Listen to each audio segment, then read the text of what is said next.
ना वो पूरी तरीके से लीगल है, ना वो पूरी तरीके से इलीगल है, वो उन्होंने कहीं पे ढूंढ ली है।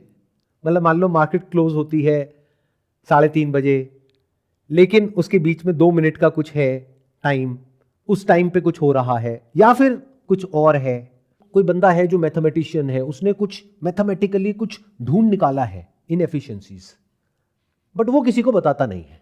वो बहुत ही सीक्रेटिव तरीके से काम करते हैं। जैसे एक सीक्रेट रेसिपी होती है ना किसी रेस्टोरेंट वाले की, वो बताता नहीं है, बस उनको पता होता है, उनके बच्चों को पता होता है।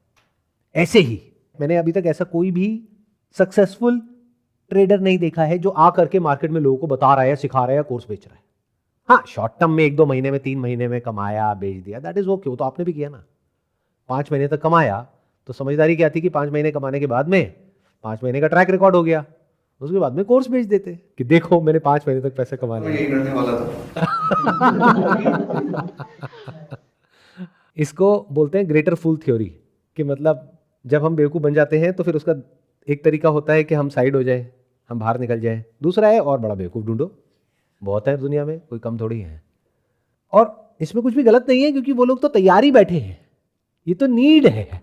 आप नहीं कराओगे कोर्स, कोई और कराएगा। मेरी बातें कौन सुनने वाला है?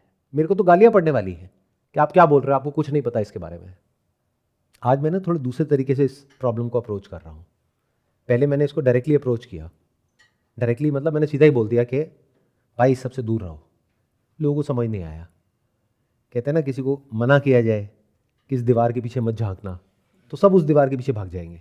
तो अब मैं क्या कह रहा हूँ, करो कोर्सेज, लो कोर्सेज करवाओ, खूब करो ट्रेडिंग जितनी करनी है। भाई तुम लोगों में है कैपेबिलिटी, करो। तो बेवकूफ़ कौन? मैं बेवकूफ़, मेरे बस का नहीं है। आप समझदार, करो। हम तो लॉन्ग टर्म इन्वेस्टिंग करते हैं। वो क्या होती है, how is it different from this? That is business. Short term में मार्केट को कोई प्रेडिक्ट नहीं कर सकता, there is no way to do it. और लॉन्ग टर्म में अगर बिजनेस में दम है तो उसको आगे बढ़ने से कोई रोक नहीं सकता, दुनिया की कोई ताकत। बिजनेस बढ़ेगा तो प्राइस आज नहीं तो कल उसको फॉलो करेगा। तो जब मैं इन्वेस्ट कर रहा हूं लॉन्ग टर्म, यानी कि 5 साल 10 साल के स्टैंड पॉइंट से, तो मैं एक बिजनेस में इन्वेस्ट कर रहा हूं जो मुझे पता है आज यहां पर है, कल यहां पर होने वाला है, based upon my knowledge and understanding of business. पर जब मैं ट्रेडिंग कर रहा हूं तो मैं स्पेक्यूलेट कर रहा हूं। अब चाहे आप इन पिन सेफ्टी पिन करके स्पेक्यूलेशन करो, चाहे कोई ग्राफ्स को देख करके स्पेक्यूलेशन करो, चाहे कोई टीवी में देख करके जो टिप्स दे रहे हैं उनको देख करके स्पेक्यूलेशन करो, चाहे किसी के कहने पे करो, चाहे अपने मन से करो, कैसे भी करो, इट इज स्पेक्यूलेशन। वो बढ़ भी सकता है, घट भी सकता है। स्पेक्यूलेशन मतलब आइडिया लगा रहे हो कि ऐसा होगा, वैसा होगा, वैसा होगा, वैसा होगा। तो एक होता है स्पेक्यूलेटिव बिजनेस, स्पेक्यूलेटिव वर्क, एक होता है रियल बिजनेस, रियल वर्क। इन दोनों को अलग अलग करके देखना होता है। स्पेक्यूलेशन तो बिजनेस में भी होता है, लेकिन प्रोबेबिलिटी का सारा खेल है। बिजनेस में अगर आप एक्चुअल में सोच समझ करके स्ट्रैटेजिकली प्रॉपर्ली कर रहे हो तो you are kind of 60% sure कि स्ट्रैटेजी काम करेगी। वहां पे क्या होता है, अगर आप बहुत अच्छे से एनालिसिस करके कर रहे हो, बहुत प्रॉपर्ली टेक्निकल चार्ट्स को स्टडी करके, ये करके वो करके, जो एल्गोरिथम्स है उसको यहां से वहां से हर तरीके से करके कर रहे हो, तो यू आर 40% श्योर कि ये काम करेगा। तो अब सुनने में आपको लगेगा कि अच्छा 60% और 40%, बिजनेस में 60% श्योर है, वहां पे 40% श्योर है।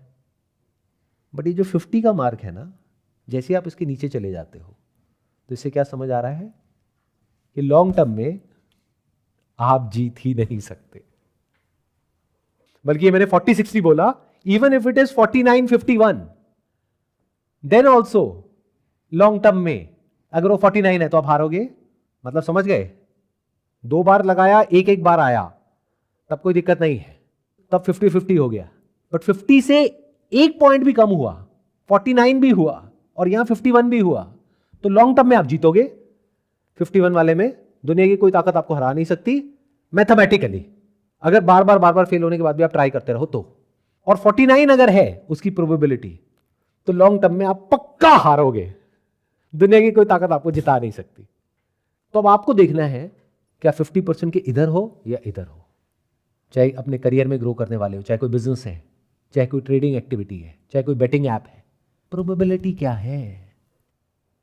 और मजे की बात यह है, अगर एज प्लेटफॉर्म मैं आपको कोई ऐसा ऑप्शन दे देता हूं जहां पे आपके जीतने की प्रोबेबिलिटी है मान लो 40%, बल्कि लोग तो 30% में भी पागल हो जाते हैं, 20 में भी पागल हो जाते हैं, अरे 20% छोड़ो 0.1% में भी पागल हो जाते हैं। लॉटरी बिजनेस जीतने की प्रोबेबिलिटी क्या है?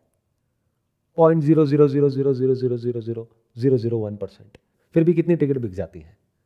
तो जब इस बात को आप समझ जाते हो कि हमारी जो ब्रेन है वो बाय डिफॉल्ट इन्हीं चीजों की तरफ जाएगी, इसी में मजा आएगा। कोई भी काम ऐसा जहां पे बहुत कम टाइम में बहुत सारा पैसा मिल सकता होगा या एक्चुअल में मिल जाएगा, बाद में चला जाए वो बात अलग है, बाय डिफॉल्ट आपका माइंड वहीं जाएगा।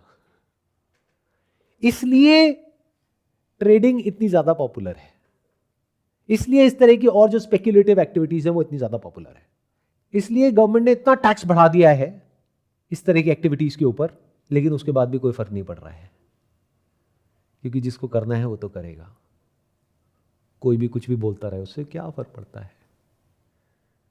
इस बात को अगर आप देख लेते हो और समझ जाते हो कि ये कोई बिजनेस नहीं है, ये स्पेक्युलेशन है, और स्पेक्युलेशन में लॉन्ग टर्म में जीतना is almost next to impossible. मैं ये नहीं कह रहा कि इम्पॉसिबल है, नेक्स्ट टू इम्पॉसिबल, तो आप इससे बच सकते हो। अब आपको ये तो क्लियर नहीं हुआ कि मुझे क्या करना है लाइफ में, कि अपनी फैमिली का बिजनेस करना है, जो आपने बताया है कि फार्मेसी शॉप है आपकी, या फिर अपनी कोई जॉब करनी है, या कुछ और करना है। वो तो अभी क्लियर नहीं है, मान लेते हैं, बट एटलीस्ट लाइफ में ये क्लियर हो गया कि क्या नहीं करना है। अगर इसको एक स्टेप और आगे लेकर के जाना है, अभी आपको करना है नहीं करना है आपके ऊपर है। आप कहते हो sir I am very passionate about trading, करो, कौन मना कर रहा है। उस तरह से करो जैसे मैं कैसीनो में खेलता हूं, हारने के लिए करो। If you really passionate about it, अपना उसूल बनाओ कि मैं जीत के नहीं उठूंगा, हार के उठूंगा। अब देखते हैं कौन पैशनेट है कौन नहीं है। Whenever we use the word passion, वहां बहुत गड़बड़ होती है। Sir I am passionate about singing, अच्छा तो गाओ घर में बैठ करके, कौन मना कर रहा है। नहीं नहीं सर वो टीवी पे आना है, अच्छा तो you are passionate about fame, रियाज करो बैठ करके डेली के 5 घंटे। नहीं नहीं सर वो कौन करेगा, वो तो बहुत बोरिंग होता है ना sir. Sir I am passionate about badminton, अच्छा ठीक है तो सुबह 2 घंटा और शाम को 2 घंटा बॉडी की फिजिकल ट्रेनिंग होगी, वो करनी पड़ेगी। नहीं नहीं सर वो नहीं, मेरे को खेलने में मजा आता है सर। समझ रहे हो प्रॉब्लम की जड़। Whenever we use the word passion, बहुत सोच समझ करके करो इसको यूज। पैशन का मतलब ये है, अगर वो रियल है तो, for the work that you are doing, कि चाहे पैसे मिले या नहीं मिले, चाहे पैसे जाए जेब से, then also you are doing it, then you can say it is my passion. लेकिन अगर पैसा मिले तो पैशन, नहीं मिले तो डिप्रेशन, तो गड़बड़ हो गई है भाई साहब, then you are not passionate about that. समझ जाओ, तब आपकी जो बायोलॉजिकल इंस्टिंक्ट्स है वो आपसे काम करवा रही है और आपको पता भी नहीं है। हमारी जो एनिमल इंस्टिंक्ट्स है वो हावी हो गई है हमारे ऊपर। Sir like during the trading time मैंने स्टार्ट किया था, तो ठीक है मेरे को लगा कि हाँ मैं कर सकता हूँ, तो मैंने ट्राई किया, क्योंकि मेरे को पैसा हर किसी को प्यारा लगता है, तो मेरे को भी पैसा कमाना था और फुली इंडिपेंडेंट होना था। तो जब मेरा सारा पैसा लॉस हो गया, तो उसके बाद भी मैं लर्निंग कंटिन्यूस रख रखा था अपना मैंने। तो अब इस चीज़ को क्या बोलें सर, पैशन बोले हैं या फिर लाइक क्या बोलें, किस लिए फिर मैं उस चीज़ को कर रहा था। ये हम सबका बेसिक नेचर है। आप उसी चीज़ में लगे हुए हो जहाँ पर के आपको ये लग रहा है कि मैं ये कर लूँगा। मतलब अभी भी कहीं ना कहीं आपके दिमाग में गलत फहमी बैठी हुई है कि आई कैन डू इट। आप रियलिटी को एज इट इज़ देखने को तैयार ही नहीं हो। इसीलिए मैंने जब आपने क्वेश्चन पूछा था ना, मैंने शुरू में आपसे पूछ लिया था कि आप सुनना क्या चाहते हो, क्योंकि जब आप ये पूछ रहे थे तभी मुझे पता लग गया था कि अंदर आपके चल क्या रहा है। तो आप ये सुनने को ही नहीं तैयार हो जो मैं बोल रहा हूं। ये बिल्कुल ऐसा है कि किसी कैसीनो में मैं अभी सीख रहा हूं कि मेरा जैकपॉट कैसे लगे। तो आपको जैकपॉट चाहिए, आपको जीतना है। मैंने कहा ना, अगर आप रियली पैशनेट हो तो इस सच को देख लो और हारने के लिए खेलो, मतलब जीत के उठना ही नहीं है। और अपने माइंड में जब हम ऐसे खेलते हैं तो पहले से एक अमाउंट फिक्स करो कि मेरे पास में इस वक्त, क्योंकि ऑलरेडी मैंने 5 लाख का लॉस कर दिया है, तो मेरे पास में इस वक्त 50,000 से ऊपर नहीं है। बट अब जब मैं ये करूंगा तो मैं खोने के लिए ही करूंगा। 50,000 से चाहे 5 लाख हो जाए, मैं जीत के नहीं उठूंगा, मैं हार के ही उठूंगा। अगर इस तरह से 1 साल तक खेल पाओ और फिर भी अगर साल के एंड में कैलकुलेट करो और जीत रहे हो, तब कर लो। इसमें फायदा क्या होगा, कभी भी दुख नहीं होगा। नहीं तो आप अभी शो नहीं कर रहे हो बाहर से, लेकिन मैं देख पा रहा हूं कि अंदर से क्या चल रहा है।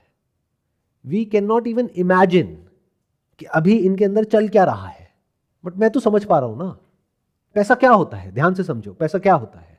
पैसा is you, it's not different from you.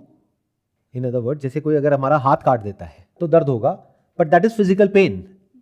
But उसको खोने का जो दर्द है, मतलब फिजिकल पेन तो कुछ दिनों में चला जाएगा, 2 दिन, 5 दिन, 10 दिन, 1 महीना। साइकोलॉजिकल पेन कब तक रहेगा कि हाथ खो गया।